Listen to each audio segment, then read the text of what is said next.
नमो अरहन्ताणं नमो सिद्धाणं नमो आयर्याणं नमो वज्रायाणं नमो लोये सवसानं मंगलम भगवान वीरो मंगलम गौतमो गणि मंगलम कुंद कुंदार्यो जैन धर्मोस्तु मंगलम सर्वमंगल मांगल्यम सर्वकल्याणकारकं प्रधानं सर्वधर्माणां जैनं जयतु शासनं जैनं जयतु शासनं जैनं जयतु शासनम् उत्तमाक्षान्तिकाद्यन्त ब्रह्मचर्य सुलक्षणं स्थापय दशधा धर्ममुत्तमं जिनभाषितम् अब छोड़ अनादि भूल विषय सुख दूल जगत दुख मूल कर्म ब्रह्म भारी दस लक्षण धर्म विचार जीव संसारी।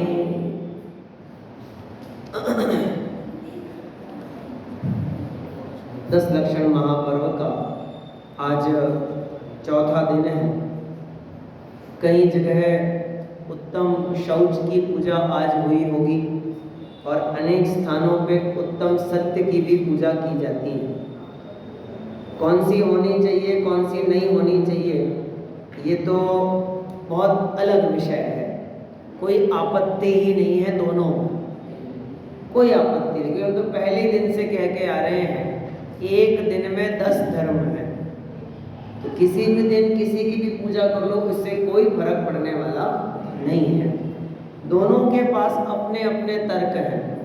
जो कहते हैं सत्य पहले होना चाहिए उनके पास अपना तर्क है, जो कहेंगे शौच पहले होना चाहिए उनका अपना तर्क है। शौच जो पहले कहते हैं वो मानते हैं कि भैया क्रोध मान माया तो चौथे नंबर पे, तो लोभ ही जानी चाहिए थी, सत्य कैसे बीच में आ गया। तो इसलिए शौच को माना जाता है। और कुछ लोग कहते हैं कि नहीं नहीं, जब तक असत्य नहीं छूटेगा तब तक पवित्रता कैसे आ सकती है, तो इसलिए असत्य पहले छूटना चाहिए, सत्य पहले आना चाहिए। ऐसे अलग अलग तर्क हैं। क्योंकि हमने आज शौच धर्म की पूजा करी है, अंग पूजा, तो इसलिए अपन शौच धर्म की ही चर्चा यहाँ से करते हैं। एक बार पढ़ते हैं अपन कविवर मंगत राय जी ने इस उत्तम शौच धर्म की चर्चा में क्या लिखा है। हे लोभ बड़ा एक पाप देत संताप सहे दुख आप जो मन में धारे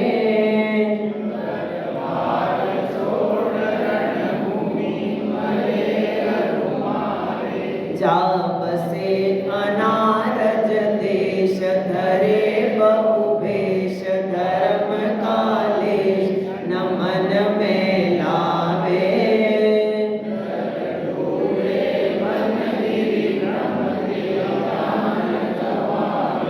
आशा की गले में फांसी क्या हुआ भये वनवासी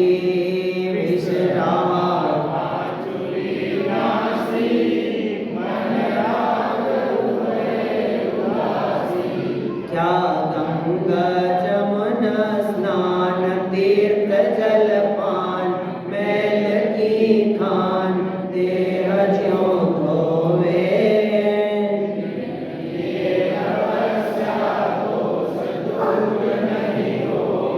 पर द्रव्य की ममता त्याग सहित वैराग स्वपर हितकारी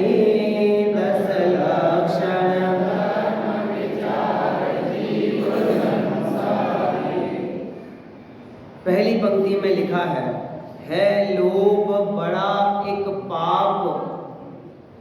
पाप है कि कषाय है? लोभ पाप है कि कषाय है? अच्छा, मैं तो इतना ही पूछता हूँ चलो आपसे, कषाय और पाप में फर्क क्या है? मैंने बताया है, मैंने बताया था। कषाय से पाप हो जाता है। हाँ, कषाय भाव है, पाप उसकी मन वचन काया रूप प्रवृत्ति है। मन में पैदा हुई तो कषाय है, और वो जब वचन में आई, क्रिया में आई, तो किस रूप से आएगी? पाप के रूप से। हिंसा, झूठ, चोरी, कुशील, परिग्रह। और पाप करने की जब जीव को आदत लग जाती है तो उसका नाम पड़ जाता है व्यसन। ये तो सुने नाम, 2-3 दिनों से बच्चे बता भी रहे थे, जुआ, आमिष, मदिरादारी, आके टक, चोरी, परनारी, ये ही 7 व्यसन दुखदाई, दुरित मूल दुर्गति के भाई।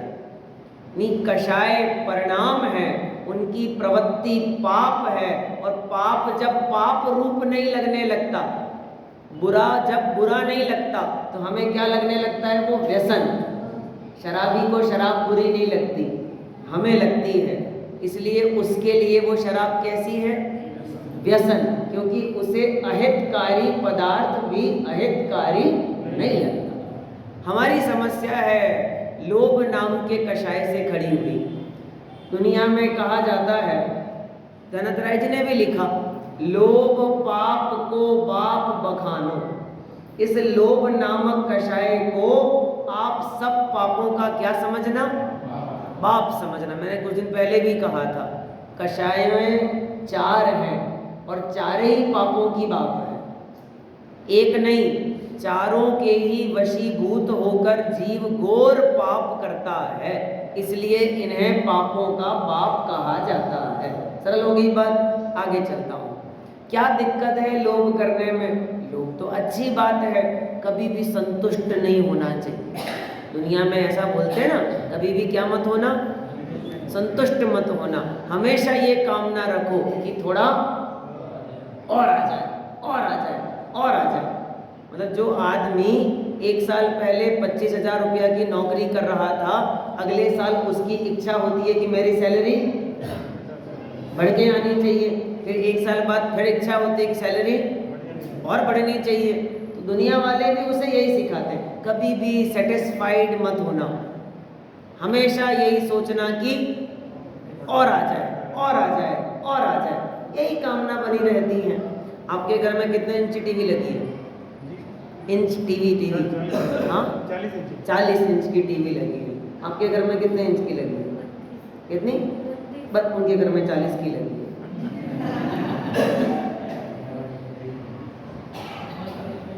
जब तक हमने उनके घर की 40 नहीं देखी ना, तब तक हमें हमारे घर की 3200 लग रही थी। लेकिन जैसे ही हमने उनके घर की 40 देखी, ऐसे ही हमें लगने लगा कि नहीं नहीं, टीवी तो 40 की होनी चाहिए।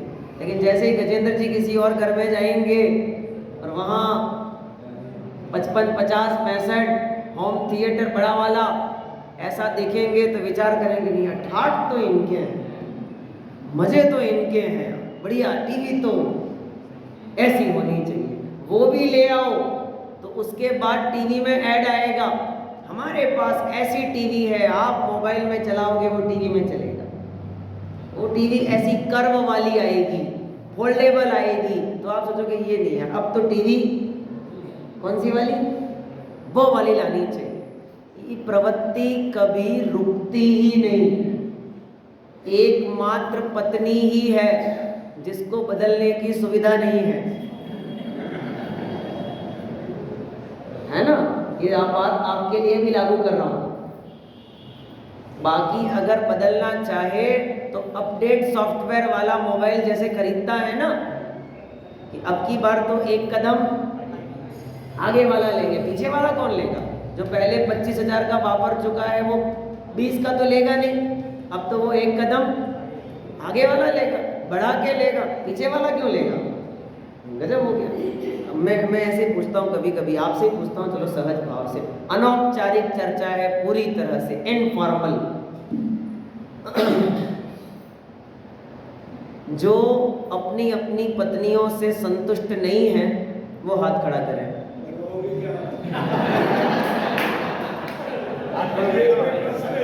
प्रश्न करके हाथ खड़ा कर दिया। ठीक है चलो। अरे आप प्रश्न करके हाथ खड़ा कर दिया आपने। सबको मिला वही। अच्छा, मैं मान लेता हूँ सीपी जैन साहब की बात से कि यही उत्तर इधर वालों को भी आ सकता है, बराबर है ना? लेकिन कामना दुनिया में कितनी है पता है आपको? जिस पति से 12 महीने लड़ाई करती है स्त्री, एक दिन आता है दुनिया में जो दुनिया वाले मनाते हैं, एक मटके में कड़े में जल भरेंगे और कामना करेंगे कि ये पति हमको कितने जन्म तक? 7 जन्म तक मिलता रहे। कौन सा वाला? वही जिसके साथ में 12 महीने झगड़ा चल रहा है। जब तुझे इतना ही बुरा लग रहा तो मांग क्यों रही है? इन्हें वो तो दुनिया वाले कर रहे हैं तो चाहिए तो नहीं। कहती तो यही है, मेरे तो हाथ फूट गए जो तुमसे शादी हो गई, वरना मेरे लिए तो बहुत सारे रिश्ते आए थे, बहुत सारी लाइन लगी थी। तुम ऐसे ही कहती है। फिर भी दुनिया, चलो हम तो बचे हैं इस चीज से कि हम तो 7 भव की प्लानिंग नहीं करते, है ना? अपनी कोई चिंता नहीं, अपने तो एक भव गई है, इसलिए मस्त रहो। एक भव ही रहना है भाई। ट्रेन का डिब्बा बहुत खराब है, अपने को क्या करना? अपने को तो अपने स्टेशन तक जाना है, बस उतने टाइम तक कैसे रहो? आनंद में रहो। कैसा भी साथी मिले, कैसे भी कर्म का उदय मिले, कैसे भी संयोग मिले, सब में कैसे रहना? प्रसन्न रहना। अगर आप ये सोचते हो कि और मिल जाए और मिल जाए और मिल जाए, तो 2 नुकसान। पहला नंबर, जो है उसका सुख नहीं ले पाओगे। दूसरा नंबर, जिसकी कामना कर रहे हो उसके मिलने की गारंटी भी नहीं है। कोई गारंटी नहीं है मिल जाएगा कि नहीं मिलेगा। मैं आप लोगों को सच्ची बात कहता हूँ, ये लोग जो आजकल 7-8 महीने में बेबी शावर आदि प्रोग्राम करते हैं ना, प्री वेडिंग आदि आदि, बहुत बुरी परंपराएं हैं, बहुत बुरी। 7 महीने में उस परिवार ने लाखों रुपया खर्च कर दिया। किस बच्चे के लिए? जो अभी आया ही नहीं है, आया ही नहीं है, बराबर है ना ऐसा? और जबकि खर्चा कम होना चाहिए था। अब वो 2 महीने बाद में हो जावे कुछ बुरा, तो फिर 1 महीने पहले आपने सबको जिमाया, खाना खिलाया, बढ़िया आओ आओ पधारो पधारो। पहले में तो इतना कुछ नहीं होता था हमारे घरों में, तो आप सब याद कर लें अपने अपने घरों में। ऐसा नहीं था कि हमें हर्ष नहीं होता था, हर्ष तो होता था, उत्साह तो होता था, लेकिन मर्यादा बराबर रखी जाती थी। कोई ढोल नगाड़े नहीं, कोई ज़्यादा धूमधाम नहीं, सामान्य सा कार्यक्रम, घर गृहस्थी 50-60 20-25 महिलाएं को बुलाएंगे, इधर से भाई या अंकल या चाचा या कोई भी आएगा, वो करेगा गोद भराई की रस्म और छुट्टी। अभिप्राय समझो, आपके पास है तो यही क्यों खर्च करना है? अन्य भी तो क्षेत्र है, अन्य क्षेत्रों में भी तो खर्च करके धन का सदुपयोग किया जा सकता है, इन्हीं में क्यों?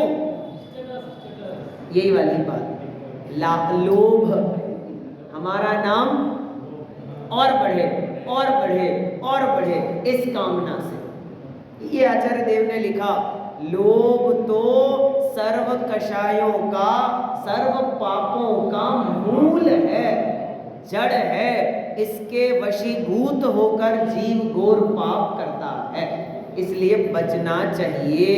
है लोभ बड़ा एक पाप, देत संताप, सहे दुख।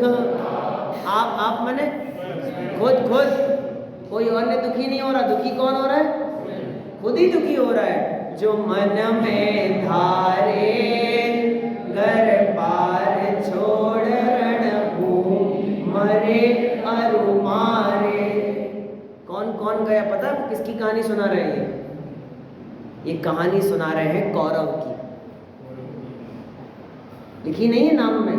और आप कहानी याद करना थोड़ी सी कि कौन ऐसे जीव थे जिनके बारे में ये बात अप्लाई की जा सकती है। हमारे पुराणों में वर्णित कि कौरव बहुत बड़ा राजपाट हस्तिनापुर का जिन राजपाट को स्वयं शांतिनाथ, कुंतुनाथ, अरनाथ जैसे तीर्थंकर संभाल के गए थे, वो राजपाट संभालने का मौका मिला था कौरवों को, वो ठाट पाट मिला था।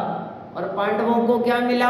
अज्ञातवास, 14 वर्ष का अज्ञातवास। और जब अज्ञातवास से लौट के आए और उन्होंने मांगा कि हमारा राज्य, हमारा हिस्सा दे दो, तो कहते नहीं देंगे, जाओ निकल जाओ बाहर यहाँ से। तो कृष्ण गए थे दूत बन करके पांडवों की तरफ से, और मांगा उन्होंने कि पांडवों को राज्य तो देना चाहिए। जब तुम्हारे पिताजी और तुम्हारे चाचा जी दोनों का बराबर राज्य था, तो दोनों को हिस्सा तो बराबर, ये तो न्याय है। तो बोलते नहीं, अब हम राजा हैं तो हम जो करेंगे वो न्याय। नहीं माना तो कृष्ण ने फिर विनय करी कि चलो ठीक है, मत दो आधा राज्य, पर कम से कम 5 गांव तो दे दो, उतने में ही पांडव अपना काम चला लेंगे। बहुत कोमल परिणामी जीव हैं, ज़्यादा लोभ नहीं है उनको। 5 गांव दे दो, वो तो 5 गांव में अपना अपना करके संतुष्ट हो जाएंगे। तो नहीं देंगे, 5 गांव भी नहीं दूंगा। ठीक है, 5 मत दो, 1 ही दे दो। इतना लंबा चौड़ा राज्य है, कितना दे दो? एक गांव दे दो बस, खाली एक गांव दे दो। वो 5 पांडव उसी में रह लेंगे, उसी से कमा लेंगे, खा लेंगे, सब हो जाएगा, तो मस्त रहना पूरे राज्य के साथ में। तो दुर्योधन ने कहा सुच्यग्रम अपि न दास्यामि, सुई की नोक के बराबर भी नहीं दूंगा। क्या वृत्ति हो रही है हमारे यहाँ राजस्थानी में उगती। अब हमारे यहाँ का मतलब हमारे यहाँ ही है, मैं तो कहता हूँ मेरे यहाँ। अदर जगह जाते हैं ना, अन्य स्थान पर ऐसे कहना पड़ता है कि हमारे यहाँ। अपने यहाँ चलता है ऐसा, मारू तो मारू, थारो क्या बोलते हैं, भूल रहा हूँ शब्द। नहीं, और अच्छा है थोड़ा सा, और खतरनाक है थोड़ा सा। मारू मारे हियारू, थारू मारे बाप, ऐसा कुछ, ऐसे बापरू, ऐसा कुछ बोलते हैं। मैं वाक्य भूल रहा हूँ थोड़ा सा, कल याद करके आऊँगा पूरा। होमवर्क मुझे भी तो करना पड़ेगा ना थोड़ा बहुत। हाँ, भाव ये है कि मेरा थाली में जो रखा है वो तो मेरा है ही, पर तेरी थाली में जो रखा है वो भी मैं ही खाऊंगा। क्या गजब है ये पंचम काल के जीवों की वृत्ति। अपने पुण्य पे भरोसा नहीं है, इसलिए अपने पुण्य प्रमाण तो चाहता ही है, और दूसरे के उदय का भी खाना चाहता है, प्राप्त करना चाहता है। संतुष्टि नहीं मिलती, लोभ कषाय। फल क्या मिला? पढ़ो, घर बार छोड़ रणभूमि मरे अरु मारे। यही काम तो हुआ दोनों के तरफ से। पांडव भी गए, कौरव भी गए, रणभूमि में मरे और मारा, यही काम हुआ।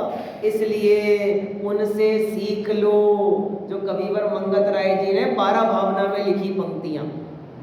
कहाँ गए चक्री जिन जीता भरत खंड सारा। अभी लेटेस्ट भावेश जी के यहाँ प्रवचन किया था इस विषय पे, आपको भी बता देता हूँ ये लाइन। मैं तो कह रहा हूँ ये सब प्रश्न हैं, पर इन सब का उत्तर आपको देना है। मैं फिर पूछता हूँ प्रश्न आपसे, कहाँ गए चक्री जिन जीता भरत खंड सारा? 2 उत्तर नहीं मालूम, नहीं मालूम उत्तर है। उत्तर है आगे जाकर के, पढ़ता हूं चलो आगे। कहाँ गए चक्री जिन जीता भरत खंड सारा, कहाँ गए वे राम अरु लक्ष्मण जिन रावण मारा, कहाँ कृष्ण रुक्मणी सतभामा अरु संपत्ति सगरी, कहाँ गए वह रंग महल अरु सुवर्ण की नगरी। उत्तर नहीं रहे। बस बस बस उत्तर आ गया। क्या उत्तर है? 4 प्रश्न का उत्तर एक ही है। कहाँ गए चक्री जिन जीता भरत खंड सारा? उत्तर नहीं रहे। कहाँ गए वे राम और लक्ष्मण? नहीं रहे। कहाँ कृष्ण रुक्मणी सत्यभामा? नहीं रहे। वे रंगमहल, वो सोने की द्वारिका नगरी नहीं रहे। तो कौरव तो थे ना, तो क्या लिखा? नहीं रहे वे लोभी कौरव, जूझ मरे रण में। ठीक है, युद्ध भूमि में कौन मरा? पांडव तो नहीं मरे ना? पांडव तो नहीं मरे ना? फिर से पूछ रहा हूं, पांडव तो नहीं मरे ना? नहीं मरे ना पांडव तो?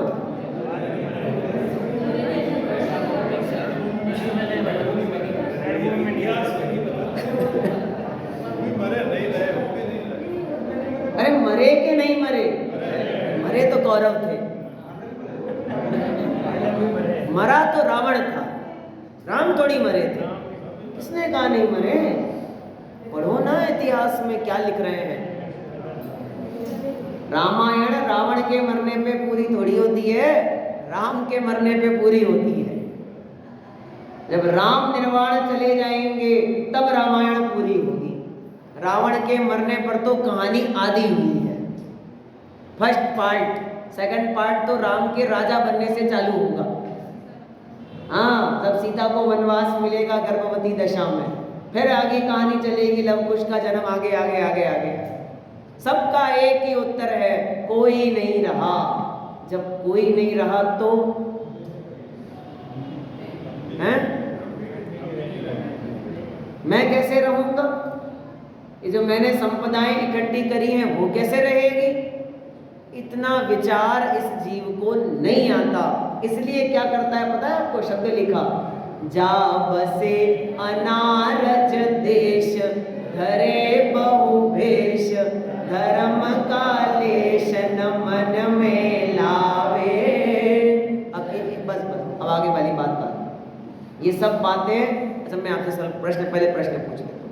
आप में से कितनों के परिवारजन Bangalore, Hyderabad, Australia, America, Austria, Canada, फलाना फलाना जगहों पे रहते हैं?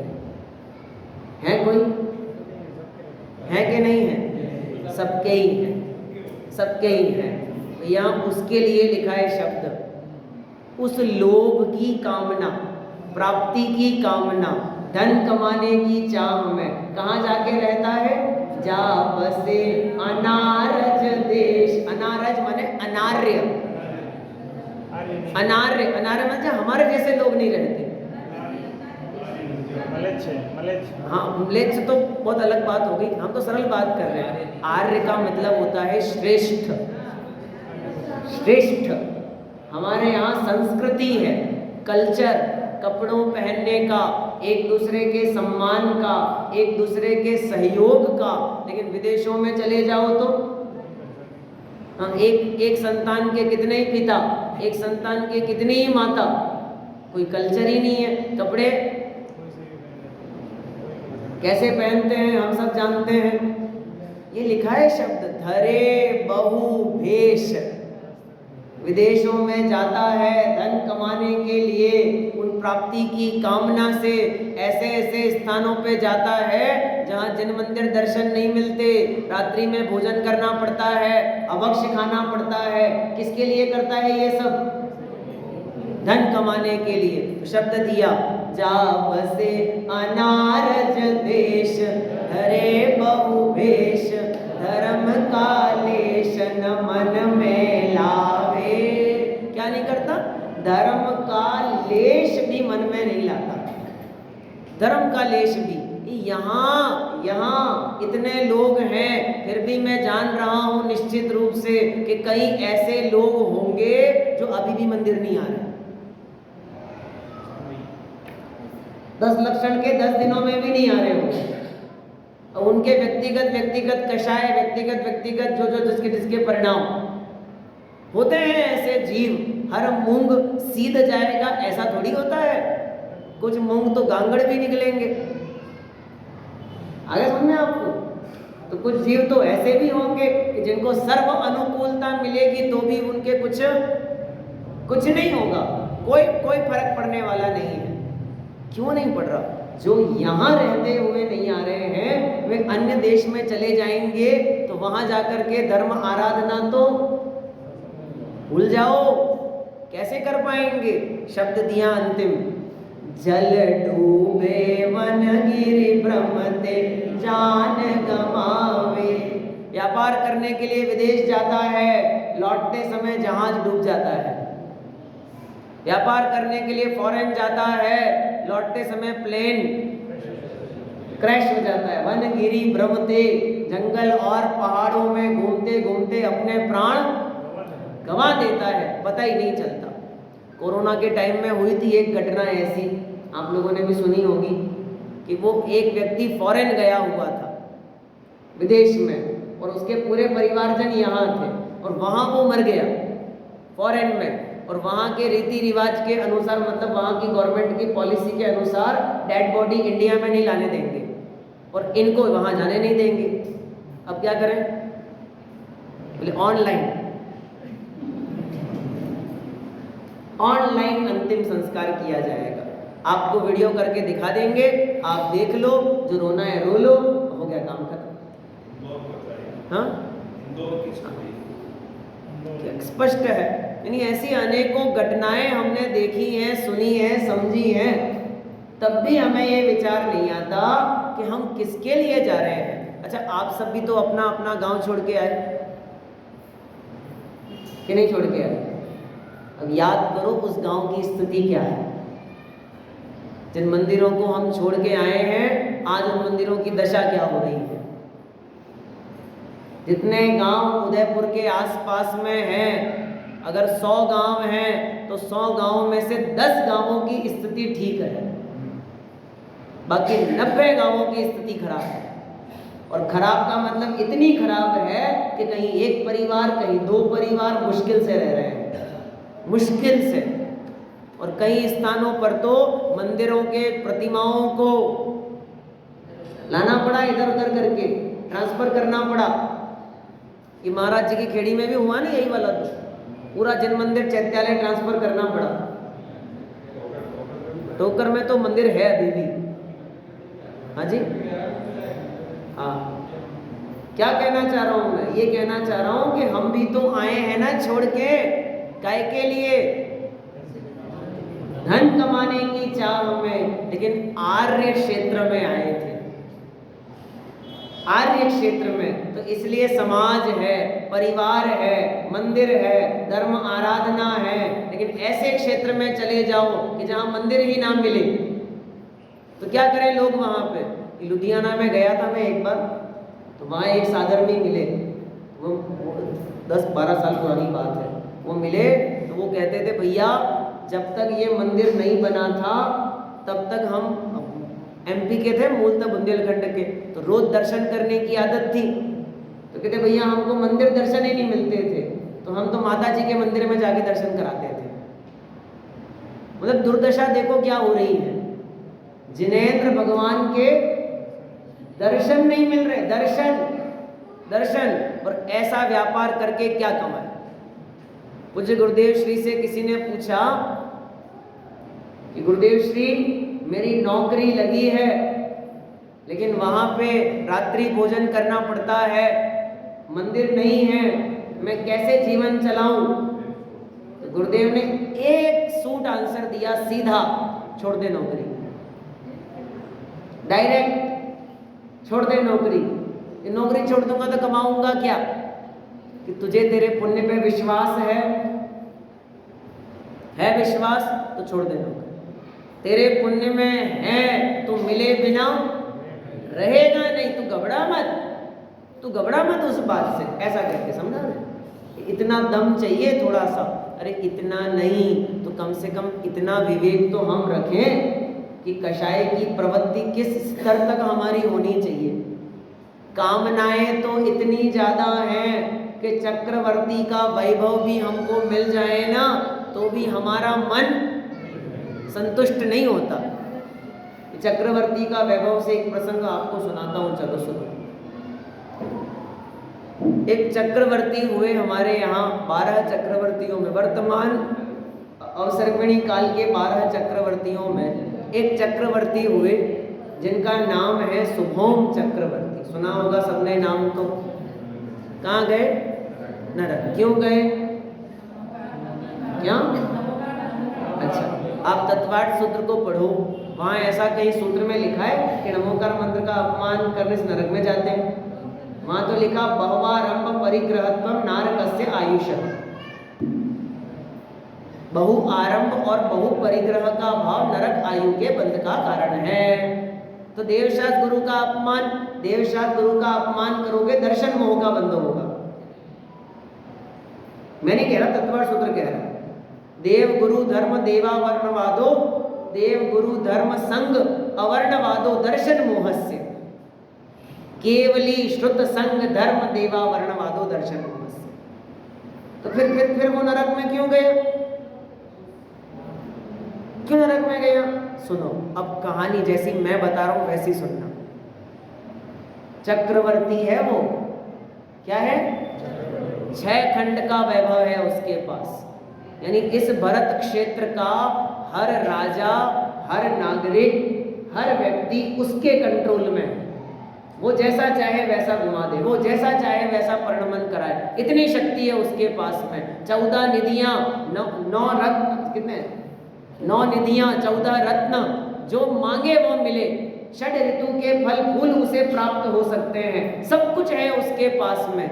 लेकिन फिर भी एक घटना उसके जीवन में घटी। एक दिन उसकी सभा में एक व्यक्ति आया और उस व्यक्ति ने उस राजा को, यानी चक्रवर्ती सुभौम को, एक फल भेंट किया कि राजा जी, ये हमारे देश का फल है, आप चख के देखो। फल खाया, सुनी होगी ना ये कहानी तो आपने। फल खाया, बहुत अच्छा लगा और उसे लगा यार ये फल तो मुझे चाहिए, कहाँ मिलेगा? बोले हमारे राज्य में मिलेगा। ले आओ। नहीं, ला नहीं सकता, आपको चलना पड़ेगा मेरे साथ, तो ही दिलाऊंगा, वरना नहीं आ सकता। कौन कौन कह रहा है? चक्रवर्ती। क्या मांग रहा है? फिर से देखो, समझना मुद्दे की बात। कौन मांग रहा है? चक्रवर्ती। क्या मांग रहा है? क्या मांग रहा है? फल। पर उसने मना कर दिया कि नहीं मिलेगा, आपको चलना पड़ेगा हमारे साथ में। तो चक्रवर्ती का वैभव तो इतना है ना, कितना बताया था कि मैंने, चतुरंगिणी सेनाएं उसके पास में, कौन मना कर सकता था उसे? किसकी ताकत है तो चक्रवर्ती को मना करते फल देने से? लेकिन अति आसक्ति, बहु आरंभ का भाव, भोगने की तीव्र भावना चक्रवर्ती को अपना 6 खंड का वैभव बेकार लगता है और लगता है ये फल मिल जाए तो मजा आ जाए।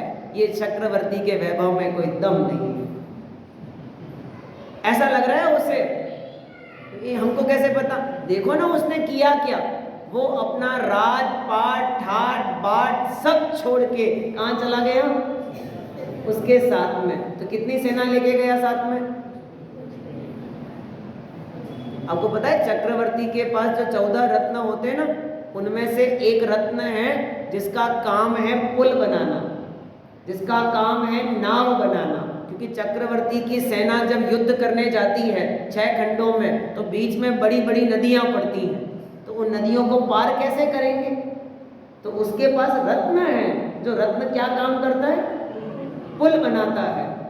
उसकी मति मारी गई जब वो रत्न भी लेके नहीं गया, क्योंकि उसे लग रहा है ये 14 रत्न बेकार हैं। मजा तो किसमें है? इस फल में है। इस फल में कितनी पत्नियां हैं? 96,000। कितनी?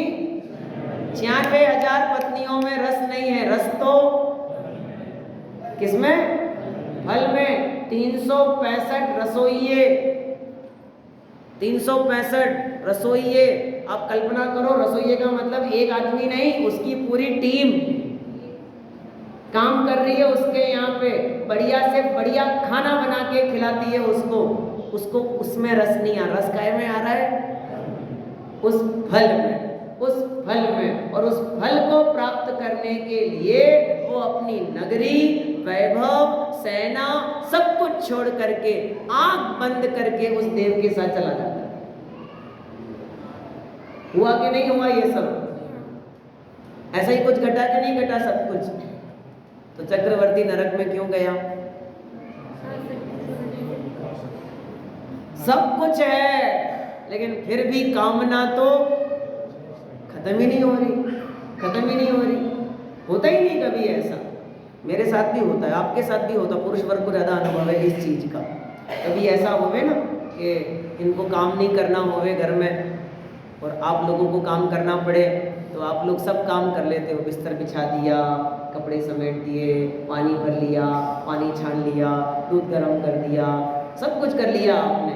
और जैसे ही महिला प्रवेश करेगी घर में तो कहेगी, हैं सफाई तो करी नहीं, स्टैंड किया आपने, मग्गा बाल्टी में रहने दिया आपने, बाहर सुखाना, बाहर रखना चाहिए था, बाल्टी में पानी में रहेगा तो चिकना चिकना हो जाएगा।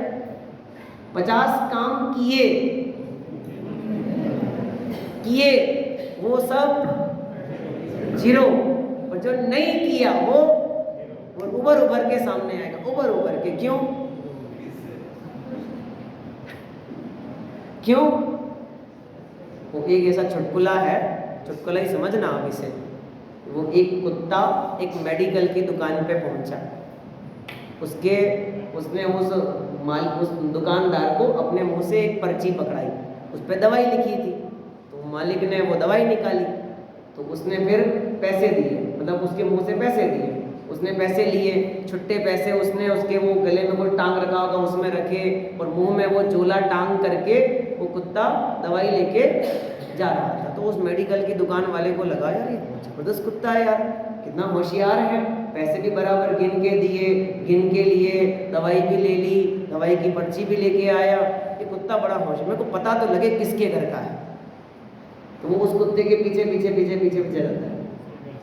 तो वो गया उसके घर पे, वो घर पे जाकर के उस कुत्ते ने वो लोहे वाला फाटक ऐसे खोला,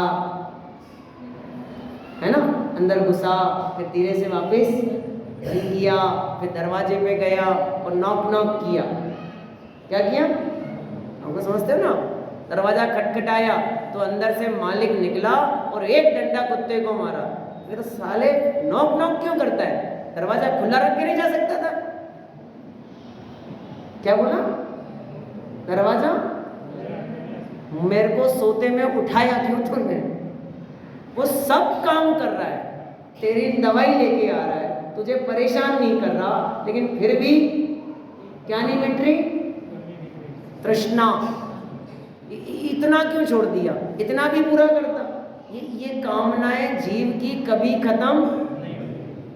आत्मानुशासन में गुणभद्र स्वामी ने फरमाया, आशागर्त प्रति प्राणी यस्मिन विश्वमणुपमं कस्य कीयत आयाति प्रथा यो विषयैषिता। अच्छा, मैं आपसे ईमानदारी से पूछूं, हमारे पास 1 करोड़ रुपए हैं, आपको कितने चाहिए?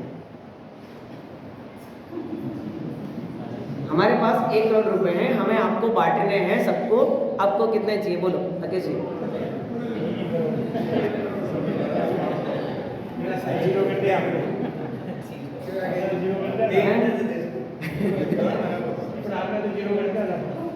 समझना, दुनिया में भोग तो उतने ही हैं जितने हैं, संयोग तो उतने ही हैं जितने हैं, लेकिन हमारी कामना कितनी है? वे ही भोग, वे ही संयोग सब में बटने हैं, सब में। लेकिन इस जीव की कामना ऐसी है कि सारे के सारे मुझे ही मिल जाए, तो दूसरे को क्या मिलेगा?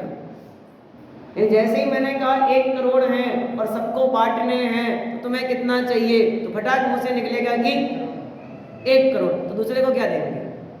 कस्य कीयत आयाति। तुम विचार तो करो किसके हिस्से में कितना आएगा। मानो नरेंद्र मोदी ने 15 अगस्त के भाषण में स्टेज पे खड़ा होकर लाल किले की दीवार से कहा कि हम भारत के लोगों को हर आदमी के लिए 1 करोड़ 30 लाख रुपए का बजट जारी करते हैं। तो आपको बहुत प्रसन्नता होगी। कितने रुपए? पता है आपके हिस्से में कितना आएगा? 1 रुपया। 1 रुपया भी नहीं आएगा। क्योंकि 1,30,00,000 में तो कुछ नहीं आना, 10 पैसा भी नहीं आना है। 1,40 करोड़ का बजट जारी करे तब एक एक के हिस्से में 1-1 रुपया आएगा, सिर्फ 1-1 रुपया। लेकिन जैसे ही वो अखबार में घोषणा आती है ना, कितने का बजट दिया, 1 अरब रुपए का, लेकिन विचार तो करो किसके हिस्से में कितना आएगा, कुछ नहीं आने वाला। तो फिर ये कामनाएं व्यर्थ है। क्यों? क्योंकि मिलना तो उदय प्रमाण है, पुण्य के उदय में है तो मिलेगा ही मिलेगा, और नहीं है तो नहीं ही मिलेगा। तो क्या करना चाहिए? आगे लिखा, आशा की गले में फांसी, क्या हुआ भये वनवासी।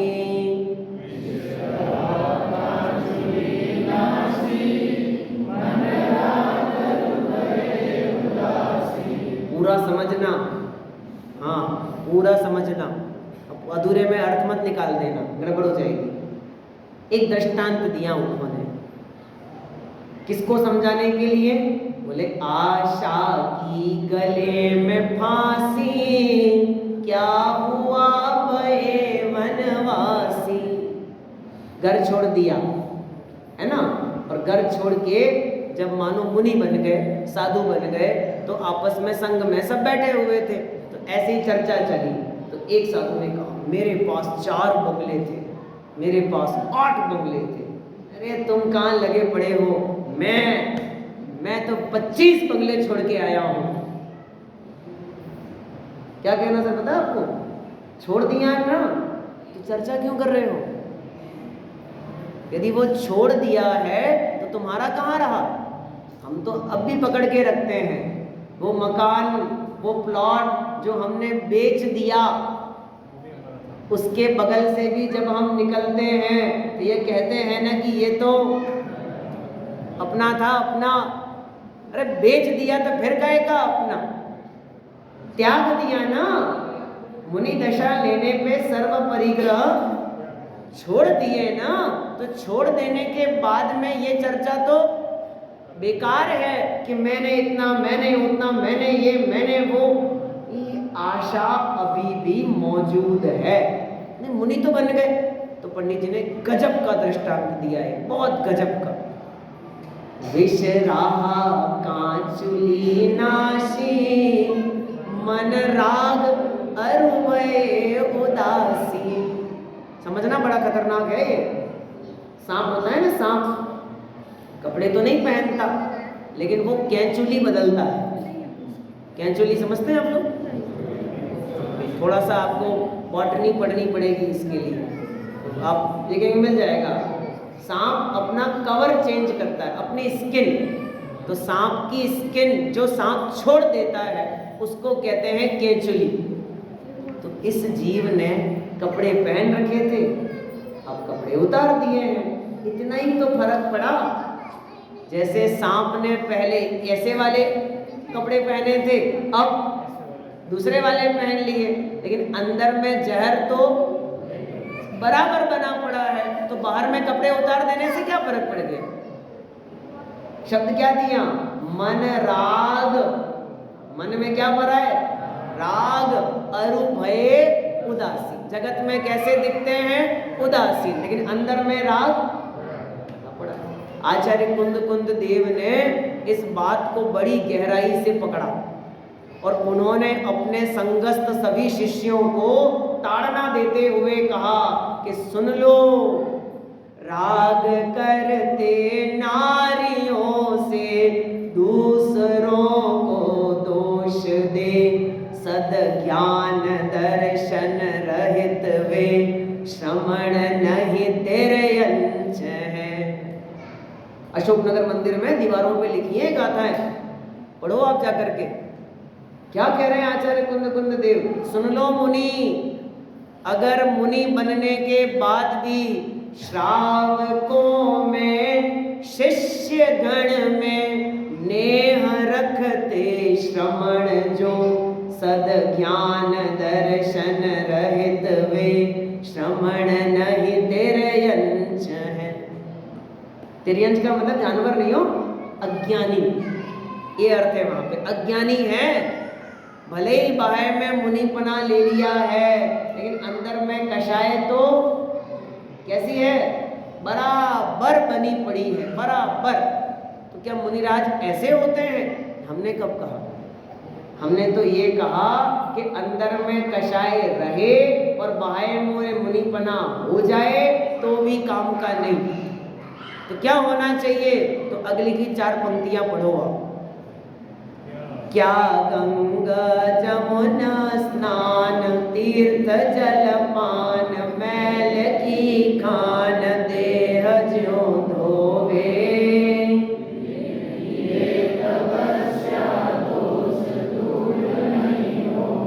नानक राय जी ने बहुत स्पष्ट शब्दों में लिखा, नित गंग जमुना समुद्र नहाओ। तुम गंगा के पानी से नहाओ कि जमुना के पानी से नहाओ, ये शरीर कभी पवित्र होने वाला नहीं है। क्यों नहीं होगा? क्यों नहीं होगा? हाँ, बहुत बढ़िया। अशुचि दोष स्वभाव ते, इसका तो स्वभाव ही है। कौन सा वाला?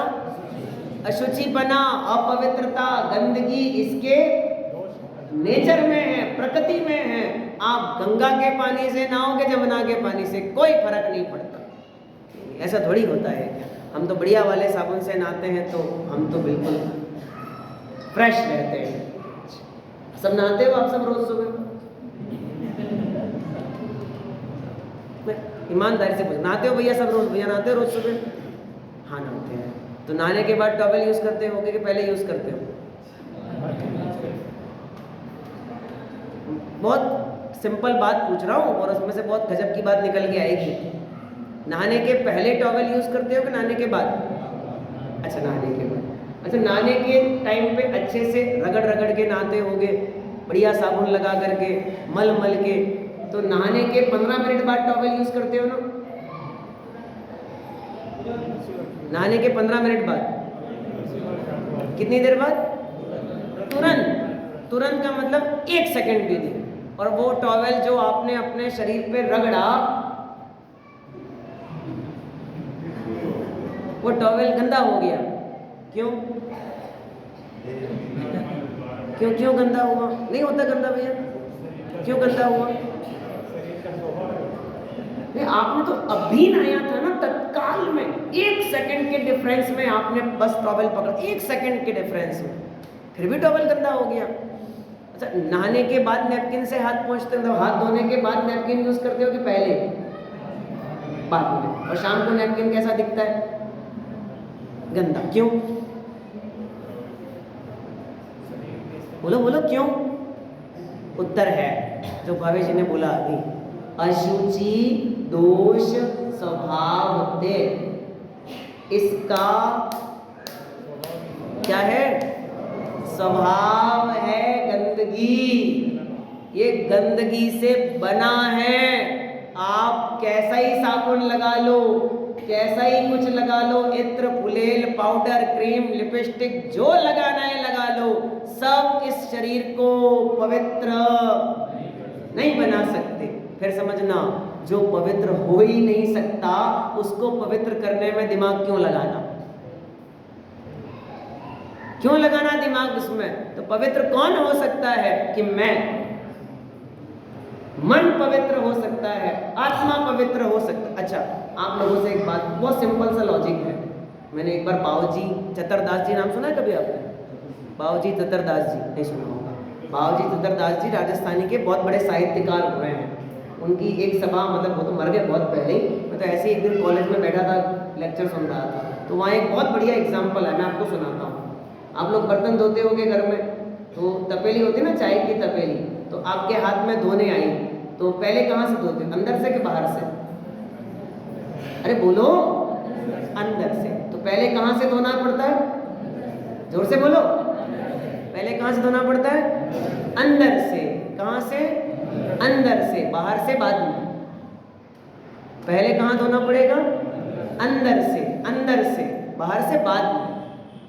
एक छोटी सी तपेली सी धोने की कला हमें ये सीख दे जाती है कि पवित्रता पहले अंदर आती है, फिर बाहर में आती है। हमने सोचा बाहर में बढ़िया कपड़े पहन लेंगे, बाहर में बढ़िया दिख जाएंगे, बाहर में बढ़िया हो जाएगा तो हम बहुत अच्छे। नहीं भैया, पवित्रता कहाँ से आ रही है? अंदर से। इसका स्राव, इसका बहना अंदर से बाहर की तरफ होता है, बाहर से अंदर की तरफ नहीं होता। वैराग्य अंदर से बाहर की तरफ आता है, बाहर से अंदर की तरफ नहीं आता। इसलिए शौच, धर्म, पवित्रता अंदर में लानी पड़ेगी। ये शब्द लिखा, बिन किए तपस्या दोष दूर नहीं होवे। अभी पंडित जी ने फंसा दिया हमको कि तपस्या करनी पड़ेगी। तो पूछोगे तपस्या माने क्या? तो बोले 2 दिन रुको, 2 दिन रुको। उत्तम सत्य, फिर उत्तम संयम, और फिर आएगा उत्तम तब बताएंगे तपस्या क्या होती है। आज नहीं बताएंगे, तो 2 दिन बाद वाली कहानी वो आज सुना के जा रहे हैं। अंतिम 2 पंक्तियां, पर द्रव्य की ममता त्याग, शौच में लाग स्वपर हितकारी।